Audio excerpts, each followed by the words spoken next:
तो फ्रेंड्स आज हम लोग पढ़ेंगे सम संख्या और विषम संख्या के साथ। तो फ्रेंड्स हम पूरा बेसिक कॉन्सेप्ट के साथ पढ़ेंगे, तो बने रहिए अंत तक हमारे साथ। तो चलिए फ्रेंड्स हम लोग वीडियो को शुरू करते हैं। तो सबसे पहले हम लोग पढ़ेंगे कि ये सम संख्या इवन नंबर क्या होता है। तो वह प्राकृत संख्या जिसके इकाई का स्थान पर 0, 2, 4, 6, 8 हो उसको हम लोग सम संख्या कहते हैं। तो फ्रेंड्स जो संख्या के इकाई के स्थान पर 0 होगा, 2 होगा, 4 होगा, 6 होगा, 8 होगा उसको हम लोग बोलते हैं सम संख्या। जैसे कहने का मतलब, जैसे मान लीजिए ये है, अब बताना है कि ये सम संख्या है कि नहीं है। तो हम लोग इधर से शुरू करते हैं, इकाई, दहाई, सैकड़ा, हजार। तो आपको केवल देखना है कि इकाई का स्थान पर क्या है। तो इकाई स्थान पर क्या है, 2 है, इसका मतलब ये क्या है, सम संख्या है। जैसे मान लीजिए यहाँ पर देखिए इकाई स्थान पर क्या है, 9। तो इकाई स्थान पर 0, 2, 4, 6, 8 में से कोई एक होना चाहिए, तो ही वह सम संख्या होगा। तो यहाँ पर इकाई स्थान पर 9 है, इसीलिए यह सम संख्या 249 नहीं है। आइए हम लोग आगे देखते हैं, जैसे 2, 4, 6, 8, 10 और 12। तो फ्रेंड्स आपको ध्यान रखना है कि जो सम संख्या होता है वो 2 से शुरू होती है, उसके बाद 4, 6, 8 और ये अनंत तक बढ़ती है। और ध्यान रखना है कि जो सम संख्या होता है ना वो 2 का गुणज होती है, अर्थात इसमें 2 से पूरा पूरा भाग लग जाता है। जैसे यहाँ पर देखिए 2 में 1 से गुना किए 2 होगा, 2 में 2 से गुना करेंगे 4 होगा, 2 में 3 से गुना करेंगे 6 होगा, 2 में 4 से गुना करेंगे 8 होगा, 2 में 5 से गुना करेंगे 10 होगा। इसका मतलब सम संख्या जो होता है 2 का गुणज होता है। ठीक है, उसके बाद हम लोग आगे देखते हैं कि जो सम संख्या है वो 2 से शुरू होती है, इसीलिए सबसे छोटी सम संख्या क्या होती है, 2 होती है। और अगर हम सबसे बड़ी की बात करें तो सबसे बड़ी सम संख्या होता है अनंत, क्योंकि ये संख्या अनंत तक बढ़ती है। तो उसके बाद फ्रेंड्स आप हमें कमेंट बॉक्स में बताएं कि ऐसी कौन सी सम संख्या है जो अभाज्य संख्या है। हाँ फ्रेंड्स, ऐसी कौन सी सम संख्या है जो क्या है, अभाज्य भी है और सम भी है। वो मात्र एक ही संख्या है जो अभाज्य भी है और सम भी है। यदि आपको अभाज्य संख्या के बारे में नहीं पता है तो इस वीडियो के डिस्क्रिप्शन बॉक्स में उसका लिंक दिया हुआ है, पहले आप जा करके अभाज्य संख्या को पूरा डिटेल से पढ़ लीजिए, उसके बाद इसका आंसर कमेंट बॉक्स में आप दें। तो नेक्स्ट हमारा है कि विषम संख्या क्या होता है। विषम संख्या कहने का मतलब ओड नंबर, और वह प्राकृत संख्या जिसके इकाई के स्थान पर 1, 3, 5, 7, 9 हो उसको हम लोग कहते हैं विषम संख्या। हाँ फ्रेंड्स, यानी इकाई स्थान पर यदि 1, 3, 5, 7, 9 होगा तो उसको हम लोग बोलते हैं विषम संख्या। जैसे यहाँ पर देखिए 41 इकाई स्थान पर क्या है, 1, इसका मतलब ये विषम संख्या है। अगर हम बात करें 4127 की, इसमें इकाई स्थान पर क्या है, 7 है, इसका मतलब ये भी क्या है, विषम संख्या है। अगर हम 926 लिखते हैं तो इसके इकाई स्थान पर क्या है, 6 है, तो ये विषम संख्या नहीं है। 6 रहेगा तो क्या हो जाएगा, वो सम संख्या हो जाएगा। तो फ्रेंड्स उम्मीद करते हैं कि आपको सम संख्या और विषम संख्या समझ में आया होगा। सम संख्या शुरू होती थी 2 से, लेकिन विषम संख्या शुरू होती है 1, उसके बाद 3, उसके बाद 5, 7, 9, 11, 13, 15, उसके बाद 17, 19, 21 तो इत्यादि। ध्यान रखिएगा कि सम संख्या शुरू होती थी 2 से, 4, 6, 8 ऐसे बढ़ता था। तो यहाँ पर देखिए 2 लगातार सम संख्याओं के बीच में 2 का अंतर था, यानी 4 और 6 के बीच में 2 का अंतर, 6 और 8 के 2 का अंतर।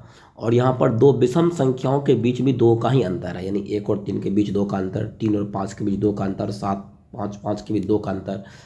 तो चाहे 2 लगातार सम संख्या पूछे या फिर 2 लगातार विषम संख्या पूछे, उसके बीच में हमेशा कितना का अंतर होता है, 2 का अंतर होता है। विषम संख्या में 2 से पूरा पूरा भाग नहीं लगता है। ये जो आपकी संख्या दिख रहा है ना, किसी भी संख्या में 2 से पूरा पूरा भाग नहीं लगेगा। यदि जिस संख्या में 2 से पूरा पूरा भाग लग जाता है उसको हम लोग बोलते हैं सम संख्या। ठीक है, तो सबसे छोटी विषम संख्या क्या होगा, तो विषम संख्या शुरू होती है 1 से, इसीलिए सबसे छोटी विषम संख्या हो जाएगा 1।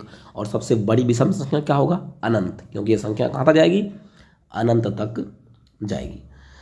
तो फ्रेंड्स यहाँ पर आप नोट कीजिए कि जो 2 सम संख्या होता है, 2 सम संख्याओं का योगफल ही कितना होता है, सम ही होता है। जैसे आप देखिए कि 8 सम संख्या है, 6 भी सम संख्या है। अगर हम दोनों को जोड़ देंगे तो कितना हो जाएगा 14, ये भी क्या हो जाएगा सम संख्या। उसी प्रकार मान लीजिए 10 है सम संख्या है, और मान लीजिए 16 ये भी क्या है सम संख्या है, दोनों को जोड़ेंगे कितना होगा 26, ये भी क्या होगा सम संख्या। तो आपको ध्यान रखना है कि जब हम दो सम संख्याओं का योगफल निकालेंगे तो वो क्या होगा हमेशा सम संख्या ही होगा। इसी प्रकार जब हम दो विषम संख्याओं का योगफल निकालेंगे फिर भी क्या होगा सम संख्या ही होगा। जैसे 5 विषम संख्या है, 11 विषम संख्या है, दोनों को जोड़ेंगे कितना होगा 16, ये हो जाएगा सम संख्या। उसी प्रकार 9 और 19 ये दोनों क्या है विषम संख्या है, जब हम दोनों को जोड़ेंगे तो क्या हो जाएगा 28, और 28 क्या है सम संख्या है। तो फ्रेंड्स ये आपको समझ में आया होगा।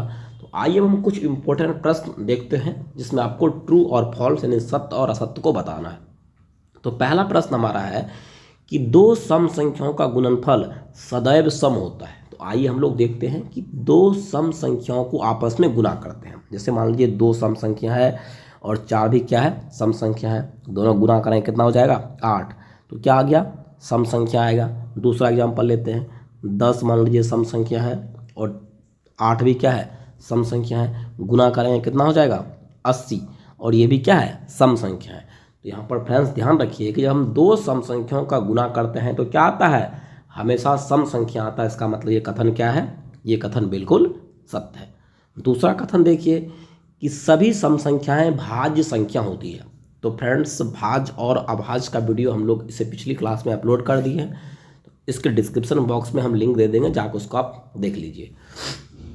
तो भाज्य संख्या कहने का मतलब होता है कि जिस संख्या के 2 से अधिक गुणनखंड होते हैं उसको हम लोग भाज्य संख्या कहते हैं। तो बताना है कि सभी सम संख्या भाज्य संख्या है कि नहीं है। तो फ्रेंड्स सम संख्या शुरू होती है 2 से, 4 फिर 6 फिर 8 फिर 10। तो यहाँ पर देखिए फ्रेंड्स जब हम इस सब का गुणनखंड निकालेंगे तो 2 जो होता है ना ये भाज्य संख्या नहीं है। 2 कौन सी संख्या है 2 अभाज्य संख्या है, क्योंकि 2 का केवल मात्र 2 ही गुणनखंड है, 1 और 2, और बाकी सभी संख्याएं क्या है सबका गुणनखंड 2 से अधिक है। जैसे 4 का गुणनखंड 1 भी होगा, 2 भी होगा, 4 भी होगा, 6 का 1 भी होगा, 2 भी होगा, 3 भी होगा, 6 भी होगा। तो यहाँ पर 2 मात्र एक ऐसी सम संख्या है जो भाज्य नहीं है, क्या है अभाज्य है। तो आपका 2 नंबर कथन क्या हो जाएगा गलत हो जाएगा, तो ये हो जाएगा असत्य। अपवाद में क्या हो जाएगा 2, यानी 2 एक ऐसी सम संख्या है जो भाज्य नहीं है, और बाकी का बाकी सभी सम संख्या क्या है भाज्य। उसके बाद हम अगला प्रश्न देखते हैं कि केवल 2 ही एक सम अभाज्य संख्या है। बिल्कुल सही बात, यानी फ्रेंड्स 2 एक ऐसी सम संख्या है जो अभाज्य भी है, यानी 2 केवल और केवल एक सम संख्या है जो क्या है अभाज्य है, बाकी सभी संख्या क्या है भाज्य।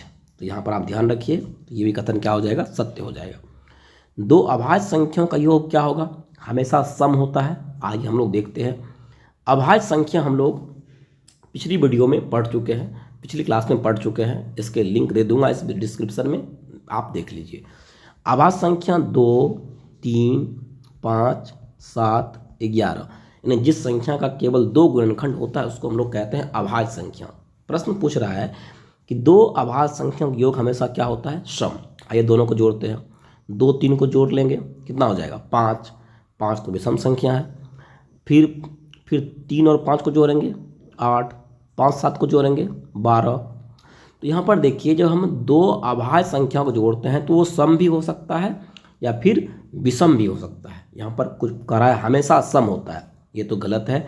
जब हम 2 और 3 दोनों अभाज्य संख्याएं जब जोड़ेंगे तो कितना आएगा 5, 5 कौन सी संख्या आता है 5 विषम संख्या होता है।